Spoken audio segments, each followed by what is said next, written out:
without knowing where the whole issue comes from. And so that is why we wanted to begin with the basic principles, even from yesterday. You noticed that yesterday we're talking of diet, but we barely actually scratch the surface when it comes to foods and drinks and whatever we're supposed to talk about. The reason was we're basically laying the foundation for the rest of the week. So I hope the videos for yesterday were also shared, that it may have a preamble, because that is what it was all about. So to go back to the to start with, the question asked, will someone miss heaven because they eat meat? I'll say yes and no. I'll begin with yes. When God told Adam and Eve that, please, you can eat every other food in the garden, but the tree of knowledge the tree of knowledge of good and evil thou shalt not eat, because on the day that you eat thereof, you will surely die. So God's commandment was, you will not touch, or you will not eat the forbidden fruit. And what happened? Eve grabbed the fruit, she ate and gave her husband, they did eat. It was just a fruit, but attached to the fruit itself was the command that you will not eat.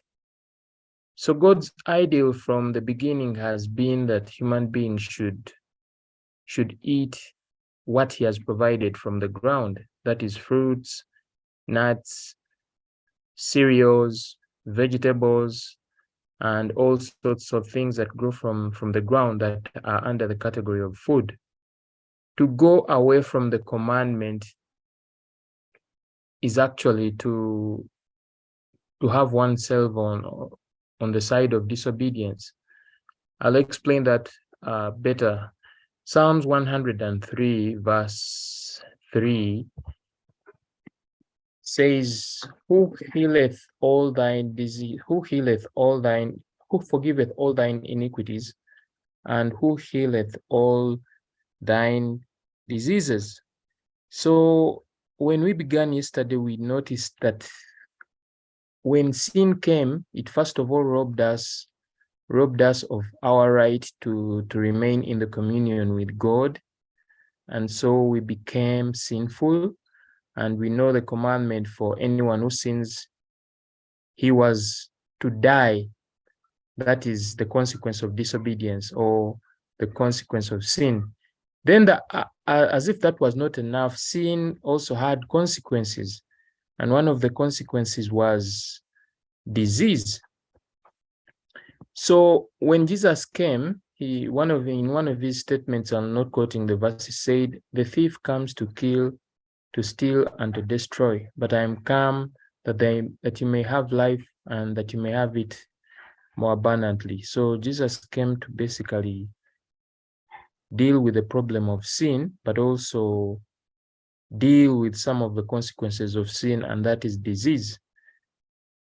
So when we become conscious of what God wants us to eat and to drink, and we do not follow suit, then, as Paul says, that to him who knows to do good and he does not do it, to him it becomes sin. So if God says that in the last days, right from the beginning, ever since human beings started eating flesh, their lives were shortened. But when God says in the last days that actually animals, the animal kingdom is going to be full of disease, and God's people must basically move away from eating animal flesh, he means it. He means it, and anyone who goes away from that is actually an act of disobedience. and you basically suffer the consequences of disobedience. I wanted to begin with some quotations here from the prophetess Ellen White, though I think some people may not be comfortable, but I personally believe Ellen White was a prophetess of God, and whatever she wrote, she was inspired.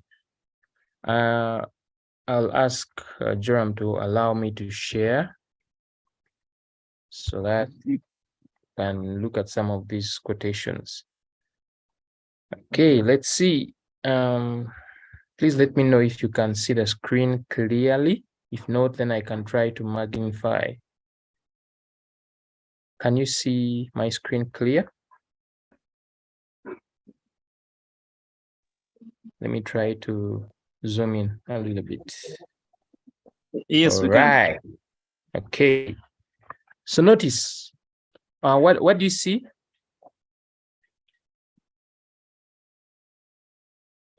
Responsibility of ministers.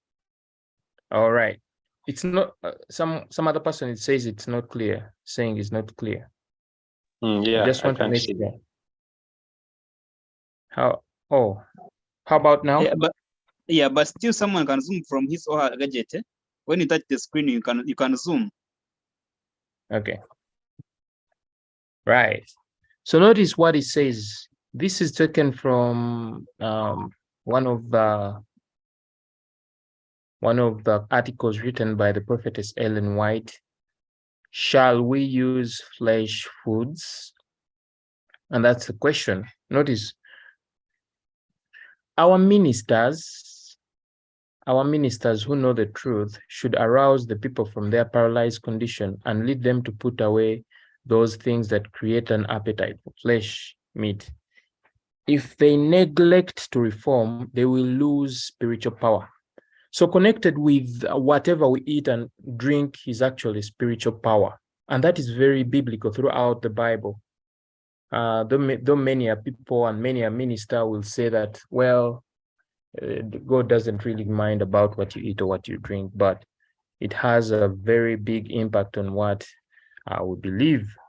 Why? Because at the end of the day, whatever we eat affects our mind, and in turn, that affects our decision making. That is the frontal lobe.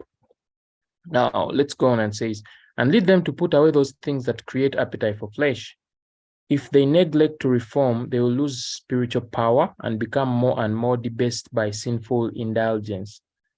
Habits that disgust the heavenly universe, habits that degrade human beings lower than the beasts, are practiced in many homes.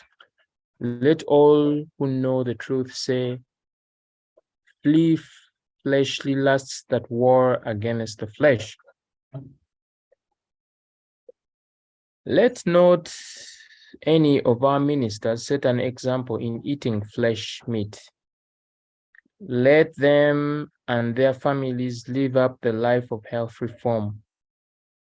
Let not our ministers animalize their nature and the nature of their children. And that is from the book Counsels on Diet and Foods. These are statements that were made by a woman who dropped in P3. She barely went above that grade. But science has come out to prove it today. There are many articles. I'm just short of time, but probably will have that in tomorrow's lesson and probably the lecture on Thursday. There's an intricate relationship between human behavior and whatever they eat. In other words, the behavior of human beings is greatly affected by what they eat and drink. Same applies to the diseases. Let's go on. Goes on and says that God has provided an abundance of fruits and grains, which may be healthily prepared and used in proper quantities. Why then do men continue to choose flesh meats? And that's a question. Can we possibly have confidence in ministers who at tables where flesh is served join with others in eating it? That's a question. So when he talks of minister, it's not basically just talking about your pastor, but he's talking about any other person, because we believe all in the Advent movement, each one of us is a minister in a certain way. Let's go on to read. It says that you shall diligently keep the commandments of the Lord your God, everyone who transgresses the laws of health. I repeat this. You shall diligently keep the commandments of the Lord our God. Everyone who transgresses the laws of health will surely be visited with God's displeasure. You see that? So this one, actually, we are all prone to this in one way or another. It may not be what you eat or drink. It may be any other issue. But you notice that anyone who transgresses the laws of health will be visited with God's displeasure. Oh, how much of the Holy Spirit we might have day by day if we would walk circumspectly, denying and practicing the virtues of Christ's character. Somewhere Paul cries and says, I carry my cross daily. So Paul basically calls us to carry our cross daily. Many things Paul suffered, many things Jesus suffered, and many things we also ought to suffer for the sake of Christ. And one of them is the issue of appetite in the context of foods and drinks we eat. So the reason why I wouldn't call it a cross for probably many of our other friends, it's because they've not really come to understanding what it really means to mortify the flesh. The things that we are always implored to stay away from, they taste nice to the appetite, but they are actually very harmful. Now, finally, as we sum up that chapter, it says that, shall we not bear a decided testimony against the indulgence of perverted appetite?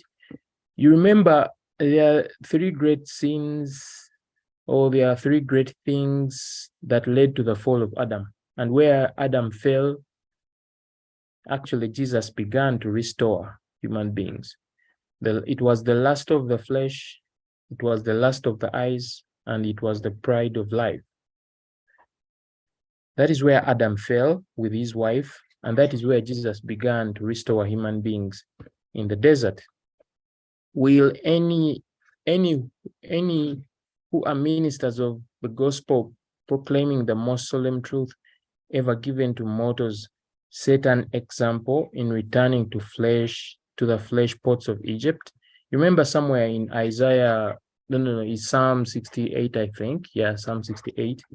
You saw the Israelites complaining to God that, can God furnish a table in the wilderness, as they remembered the flesh pots of Egypt, all the dainties that they ate in Egypt without constraint. So they provoked God, and that's why God brought fowls and gave them to eat in his displeasure, and most of them actually never made it. And most of those who actually died in the wilderness will not even be in the new earth.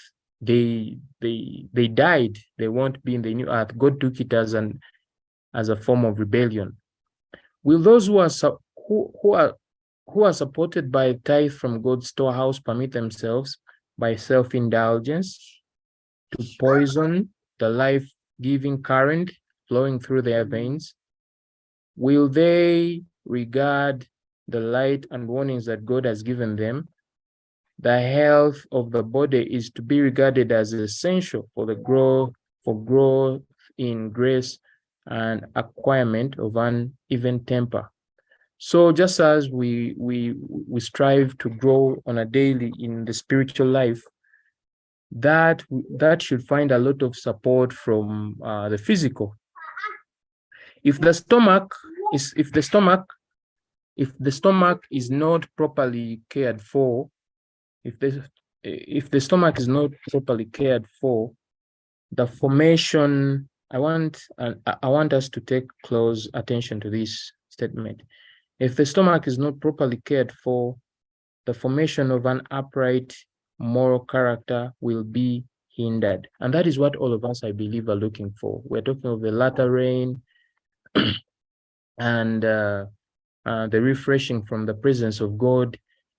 Somewhere the prophet Ellen White makes some astounding statements and says many will not realize the latter rain. Why? Because first of all, it comes as a message. We believe the message, and when we believe the message, we are then the message is then now attended by the Holy Spirit. And that's how we get the seal of God. Why? Because the seal of God is not a visible mark that we can see, but it's a settling in the truth, and that is present truth, both spiritually and and mentally, that we cannot be moved by anything. That is what basically the seal of God is. So when a message comes and it's about Sabbath reform, health reform, dress reform, and all these kinds of reforms that we talked about the other day, and we refuse those messages, that is present truth. When you refuse present truth, you die. The present truth for Noah's time was enter the ark, create a boat, enter the ark. That was their present truth. God didn't want any other thing. Those who refused the present truth at that time, they died. The present truth in Noah's time was, in Lot's time was, get out of the city. God is going to destroy the city. Anyone who refused, they died in the city, and they are going to suffer eternal, an eternal loss. They will not be in heaven. It didn't stop there. Sodom and Gomorrah and all the cities that were destroyed, those people, they will not see heaven. They are lost. The present truth in Jesus' time was, behold the Lamb of God who takes away the sin of the world. So anyone who saw Jesus as just a poor Nazarite and never believed in him, if they, the beauty with Jesus' time is that God gave them a second chance. So most of them actually believed when Jesus had gone back to heaven, but there was a disappointment in the time. So there's always a present truth for every age. So our present truth this time around, it's dress reform, health reform, the three angels message, the sanctuary message, though each one of them is closely attached to other. So when we refuse that message, unfortunately, we will be cut off from moving with God's people, and we'll join the ranks of opposition in Babylon. Notice, finally, the brain and nerves are in sympathy with the stomach. Now, the woman who writes these things did not even study advanced biology. But today, when I did biology at advanced level, I did human anatomy and physiology while I was in paramedical school. You know that the stomach and all these other organs, they have nerve endings that actually go directly. There's something called the parasympathetic and the sympathetic nervous systems. Those are connected to the heart in one way or another. Then there's the peripheral nervous system and these other systems. Each one of them has endings to every system of the body. And even the stomach has these endings, such that anything that goes wrong in the stomach, it actually affects the brain. But the person who wrote these things dropped in P3. How come she wrote things that today biology confirms are true? It must have been the power of God moving this woman. So notice, the brain and nerves are in sympathy with the stomach. Erroneous eating and drinking will result in erroneous thinking and acting. And I believe all of us have experienced this, especially at night when we eat too much food. You usually get a lot of, scary dreams and all that. Why? Because the food that you have eaten has actually formed alcohol, has fermented in the stomach, and now that's why you have a lot of those other dreams. So this woman, actually, God inspired her to write things which biology is just trying to explain today, or human medicine or whatever. In other words, she was 100 years ahead of her contemporaries in medicine by then. Right. So, okay, we've drilled a lot on that. I'll just give in another short prayer, then we can go on to what we would have today. Our God in heaven, we're thankful again that you have taught us about the essence of what we eat and what to drink and how it affects our decisions. We pray that you continue enlightening our minds to make the right decisions. And as we look at our part, the last part of our chapter tonight, I pray that you be with us, teach us. It's my humble prayer in Jesus' name. Amen. All right, so just a moment. We'll go on to this other presentation. All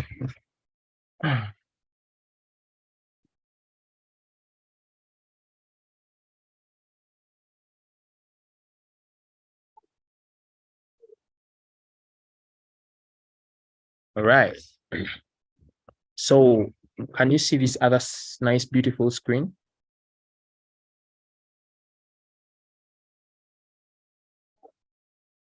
Yes.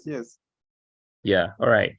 So just a recap of what we saw in the morning. We saw God's ideal diet. That was an introduction, and our memory or our theme text is bless the Lord, O my soul, and all that is within me. Bless his holy name. Bless the Lord, O my soul, and forget not all his benefits, who forgiveth all thine iniquities, who healeth all thine diseases. So the last verse actually is very clear. It shows that God is interested in healing, forgiving our iniquities, and then healing all our diseases. Then we also saw, now we had an introduction of what God's ideal would be in the last days and what it was actually from the beginning. Why? Because he calls himself the Alpha and the Omega, the beginning and the end. So whatever he was or whatever he stood for in the beginning is the very thing he always stands for even in the end. So in the beginning, God said, behold, I have given you every herb bearing seed which is upon the face of all the earth, and every tree in the which is the fruit of a tree yielding seed. You it shall be for meat. So that is God's ideal from the beginning. That's the Alpha. That's the manual that God gave to human beings on creation. Then something else happens, and this is what happens. The very last thing God tells them is the first ever diet plan, and the first diet plan ever was a vegetarian, seed-bearing, plant diet. For some reason, we as human beings, we don't want to follow what God has given, and we have substituted, just like in the beginning. Adam, when he became naked, when he came naked, he had to substitute his nakedness with an artificial garment. And so today we are basically living artificial, even when it comes to food. And that is an explanation of the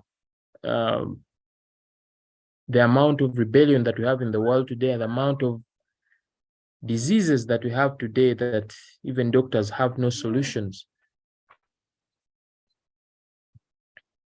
We had an introduction about the nuts and cereals and fruits and vegetables, but in the morning we basically concentrated on the nuts, and we looked at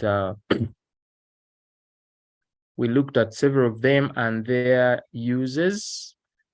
When you look at these, I think they're very much appealing to the eyes. You can see a host of grains, you can see nuts, you can see cereals. Basically, that is what human beings are supposed to eat. And the first impression actually tells your brain that you really want this, whether we agree or not. If we put a table, if we set up a table like this for a baby, and then we set up another table that has all kinds of flesh, trust me, the baby will go where they see these colors, the colors of the rainbow. That is just natural. So this is, in short, what God was expecting us to eat right from the beginning. And this is what God expects us as a people to eat, especially those who are waiting for the second advent of Jesus. If we started eating today, I believe just looking at my screen here, we would have one meal of each per day. Would not actually repeat. If we decided and said, okay, we're just going to be eating legumes and grains and nuts, we would actually not get bored. That is the beauty with the plant kingdom, with the plant-based diet, with the things God gave us to eat. This is now different when it comes to flesh. You have one kind of flesh. You have probably meat and chicken, and you have to trouble yourself to prepare it in different ways every other day, not forgetting that it is also disease causing. Now we also looked at some benefits of grains and cereals, and we saw that they improve the arterial health, they reduce inflammation related to heart disease, they decrease the risk of blood clots and blood pressure also, and a host of other conditions that are connected with the heart. And so now the question was that we didn't consider was, why are nuts good for the heart? One of the primary reasons is they have unsaturated fats. Saturated fats on the other side are fats that have been denatured during processing. So when you take them into the body, they actually clog the body. But unsaturated fats have a lot of hydrogen. They have a lot of potential to take in poisons, and so that is why they are actually good and always recommended for anyone to eat. Then omega-3, you can always Google around to find out the uses of omega-3, but that most of the fats actually rich in omega-3, and these actually reduce stroke and heart attacks and a host of other conditions.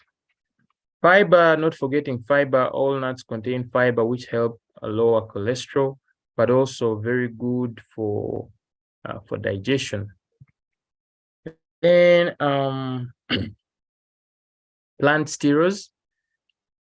This is a substance that actually also helps in lowering cholesterol. Why are we talking so much about cholesterol? It is because it is a big problem for it is a good causative agent for conditions like high blood pressure and heart disease and atherosclerosis and a host of other diseases that are related to the blood circulatory system.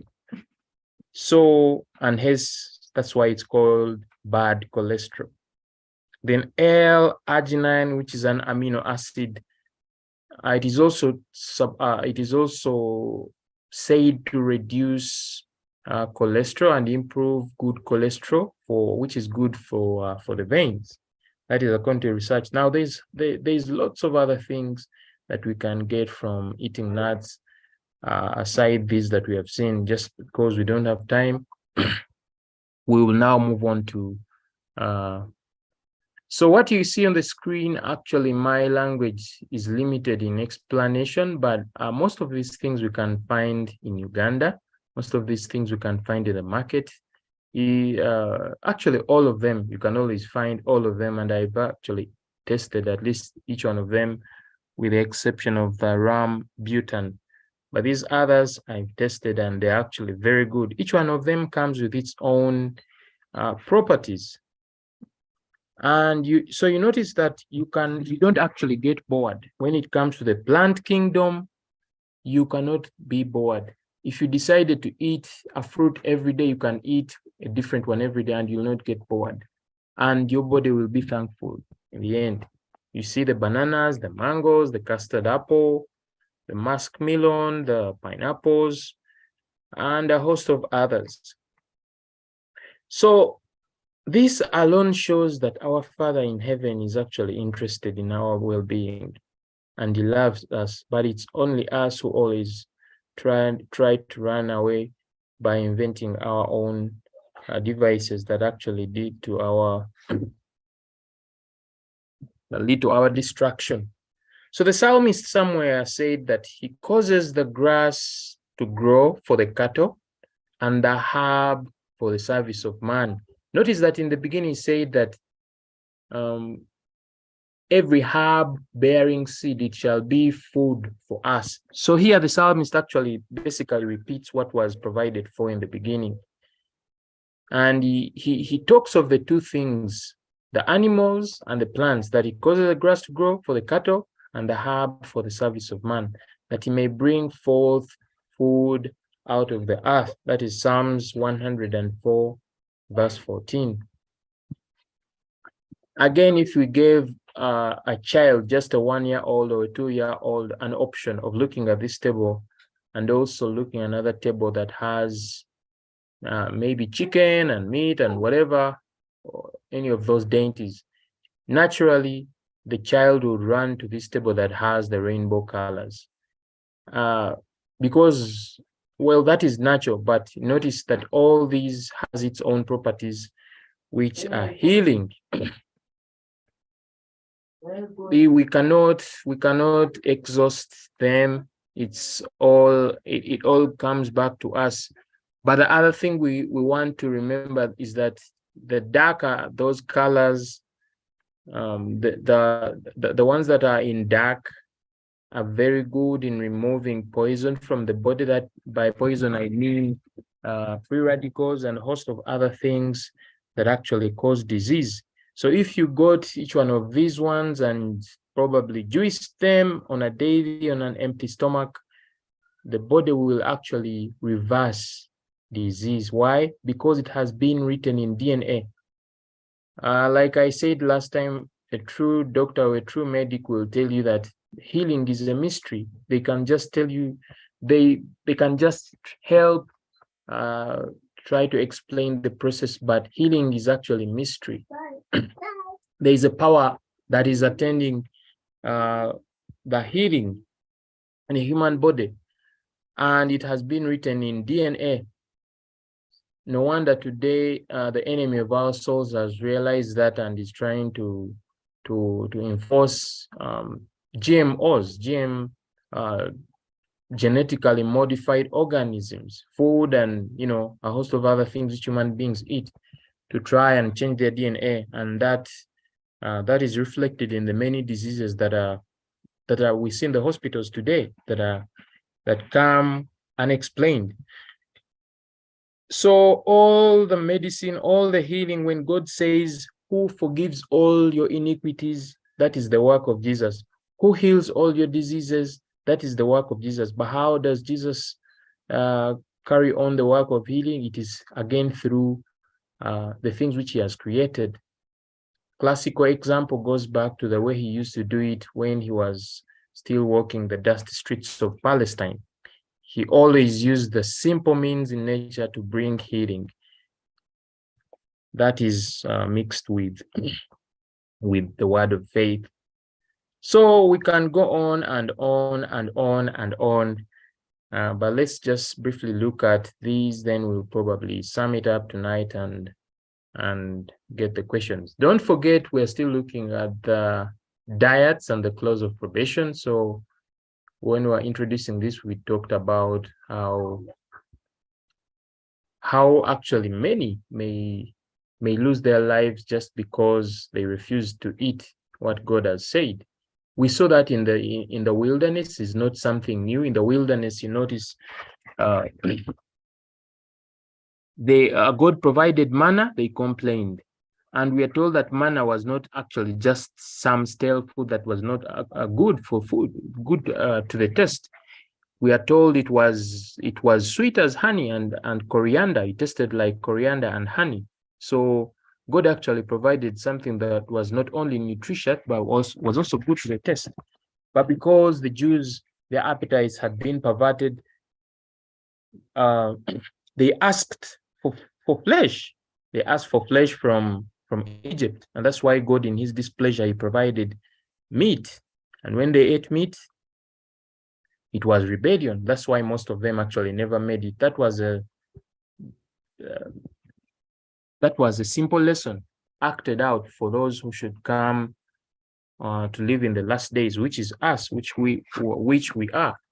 We call ourselves the remnant. We call ourselves God's last day people who are making it to the heavenly canon.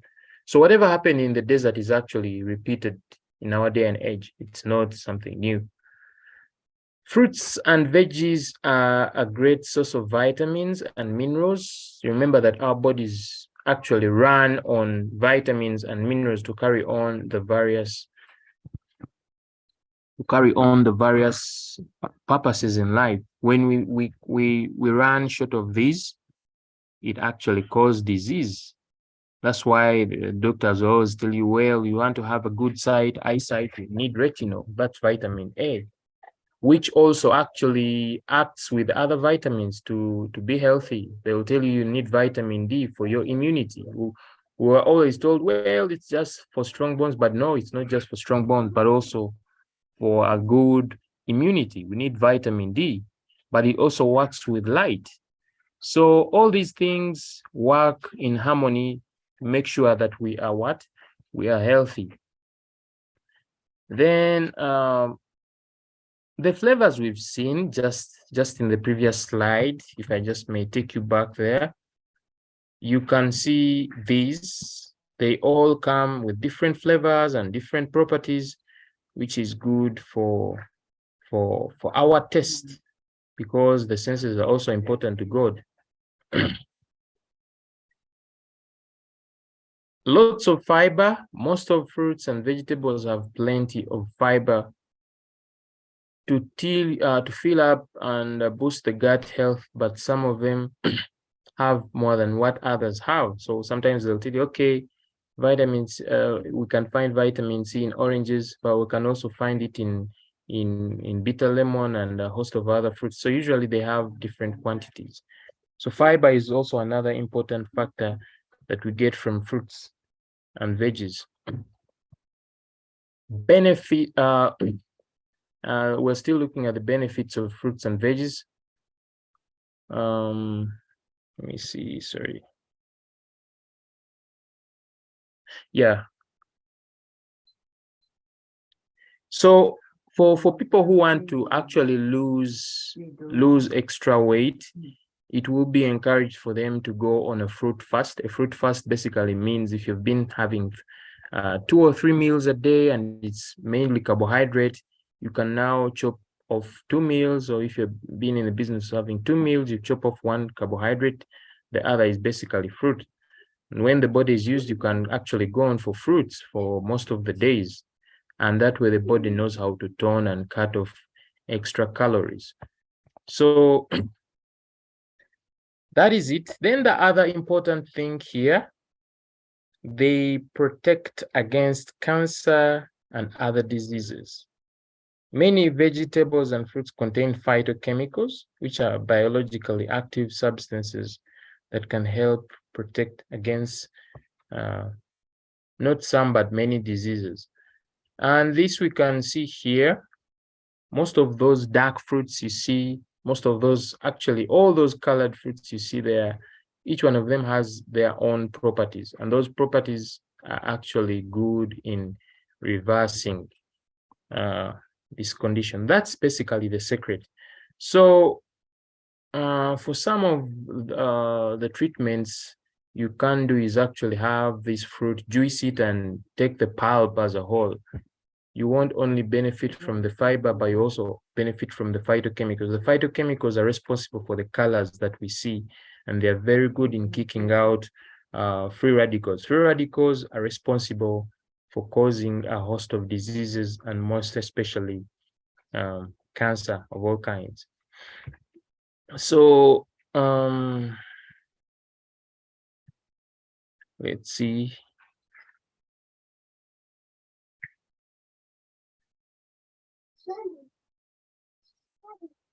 Finally, this we saw at the beginning, but we'll just repeat it. We saw that God's clear instruction was that unto every beast of the earth, and to every fowl of the air, and to everything that creepeth upon the earth, wherein there is life, I have given every green herb for meat, and it was so.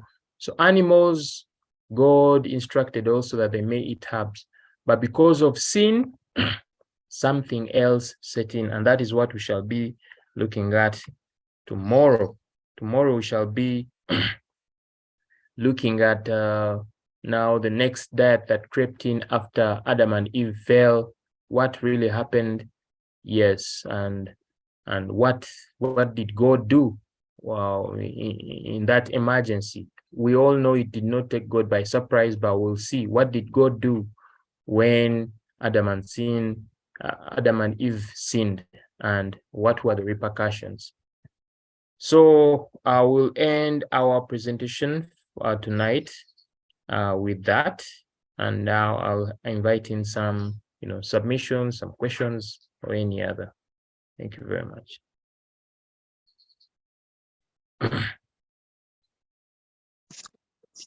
Thank you. So anyone with a question, you can unmute yourself and ask. If you have a question, unmute yourself, ask, or type in the chat section. You can be answered. Anyone with a question? Jennifer, if you have a question, please ask. Martin, Susan, and Kim. Yeah, I have a question. Okay. Good evening. Good evening. Yeah, thanks for the wonderful presentation, though I came in late. It's fine. Yeah, the plant-based diet is good, as God has planned it for us from the beginning. But I don't know, at times I see it as if it has some challenges, maybe. Okay, the challenge is, does it work for all the people? Because, okay, I've been in it, but I'm seeing myself as if I'm just losing weight throughout. So is this applying to all the people, or it is only me who is having a problem with it? Okay, I think Martin, you've understood the question. He has tried health reform, but he's losing weight. What can he do? Yeah, thank you very much for that question. Yeah, it's true. When you do that, the body must actually tone itself. One, it must lose extra fat and extra, I'll say basically extra fat, but your body should retain muscle. So usually the most important things on a body, when measurements are done, you must have a certain amount of muscle. For a man and for a woman, they are sort of different. Then a certain amount of bone mass. Those are the most important things. Fat is necessary, but it should not be a lot. So there should be a balance. Ideally, when you eat and you go on a vegetarian diet, all the unnecessary fat will surely go away from the body, and you retain only that you must be having. So that should not be something worrying on your side. However, when you read the book of Daniel, chapter 1, yes, chapter 1, after 10 days of testing, Daniel and his friends ate lentils and water. Their body, their flesh, everything looked nice around them. You can see my picture there. I'm also just giving an example. I've been away from flesh for over 15 years now. But it's a testimony.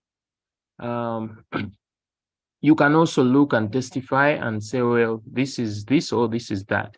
So it's not always true that when you move away from an animal-based diet or a plant-based diet, then it's all going to go wrong. Maybe we are called on to do one thing, to be wise on what we need to eat and what we need to drink. Supplement, usually we are always encouraged to supplement, or no, actually to replace.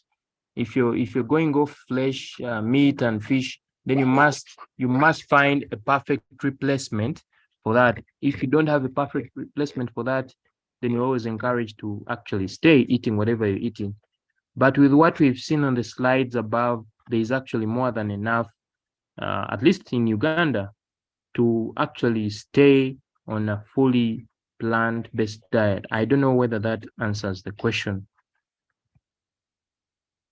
Yeah, to supplement, you see, health reform actually isn't cheap, as people may think. When you leave fresh chicken, fish, and everything, you must eat fruits. Like, you must eat the balanced. You must have balanced diet. As you've been eating fresh, it's the same way you must do the reverse here. Don't say I'm eating portion rice and you miss out on fruits, vegetables, the apples, the oranges, the as we've been studying here. Of course, that's true. Me too. When I took a point to live fresh, it's now I think since 2018. Of course, my size reduced, but I feel healthy. Like I'm healthy. You also know, like being like someone who is huge, people with obese it's not like healthy to be very big. But trust me, there are people who also are reformers, but they have their size, but not so big. So it depends on how you balance your diet. Even though you're reforming, you must take what is required. We have fruits, vegetables which have nutrients we need to take in. So when you try to say I'm a health reformer and you're just eating a few kind of vegetables and fruits and you're missing on some, of course you'll have to you'll be missing on some things, and that's when you find your body is reacting, and maybe you are healthy farmer but also getting sick, not because your diet is bad, but you're missing on some things. So I think that's the point, our brother here. You may be a healthy farmer, but you're missing on some things. So you must do fully. Like as I told you from the beginning, it's expensive, by the way, to reform, other than eating fresh. Eating fresh is cheap. By the way, when you go to those countries like America, or not Uganda, vegetables are expensive than meat. I have a friend of mine is in Dubai, but trust me, restaurants which have vegetables are expensive. But chicken, this meat, beef, they're very cheap. And that's why if you hear these people, the Kadamas, someone may leave Uganda and goes to Abu Dhabi, where Oman, and in 2 months, 3 months, is very big, because of fresh. Like I have my sister who went there, but she's now big. She was small, but she's big. Why? Because of the fresh, the foods they eat. They have those fertilizers. Nowadays, why we don't recommend fresh? Because you find someone in the market that there are hens of 3 weeks, they're ready to be eaten. 3 weeks, what's that? But you just go back to your home. If you have local chicken, how long does it take for it to be eaten? It takes time. But 3 weeks, 1 month, a hen is ready to be eaten. What's that? And you think you're taking in food, not poison. These fish from Lake Victoria are contaminated. You know what's dumped there? So we don't recommend because of the environment, not because it is bad, but anyhow it won't that in these days things will be contaminated. It's recommended that if you have your own chicken at home, you can grow chicken. You know how you've raised it. It's natural. You can take. That's okay. But these things of Kampala, things you go and you find the chicken, you buy chicken on the way, and the thigh is like that of an ostrich, and you think you're taking chicken. So we must have our boundaries. If you want to take chicken, for example, I would recommend what you grown at home, like. But these things of buying from the market, it's a hen of 3 weeks, and you think you're taking, no. So my brother, I was answering the question of reducing the size. You must take all that is needed. That means you're missing on some things. As I told you, it's expensive, so you need to be ready for it. Yeah, thank you. Any other question? Yes, there's one in the chat there. Someone asked a question. Oh, okay. Can someone doing veg gain more weight, as in growing fat? Martin, that goes to you. Yeah, very correct. When it comes to health reform, we didn't. Our major focus was diet, but then there needs to be a balance. Someone who takes flesh and works out and does exercise and sweats may be way better than someone who dwells on entirely a vegan diet but does not work out, just sits there and lives a sedentary life. So yes, you can grow fat when you're actually just feeding on vegetarian food. Why? Because the food will be converted to fat. Why? The food, every food that we eat, it must be burned somehow. So if you just eat and you don't work out, you'll still grow fat. So a good example is cows. The cows only eat grass, but you see they become fat. So yes, so that's it.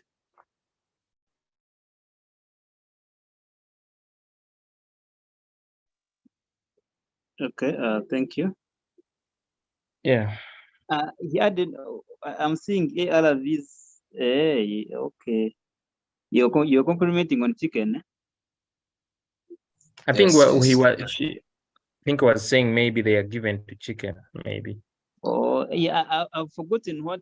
I have a friend of mine, he's a farmer of hens, and he told me what they add in for them to grow faster. I've forgotten the name, but there are some chemicals they give them to grow fat, which are not healthy to our bodies. But of course, for him, he does business, and people are business minded. So that's it. I think if there's no more question, I'll request our speaker to give us a closing prayer. Then we call it a night and we meet in the morning.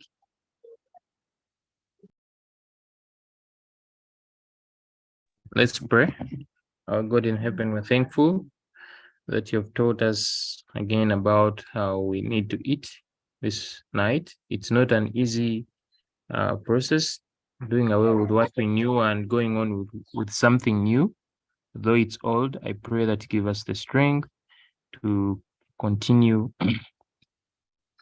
taking on what we have learned today, that in the end we may be healthy. It's my humble prayer in Jesus' name. Amen.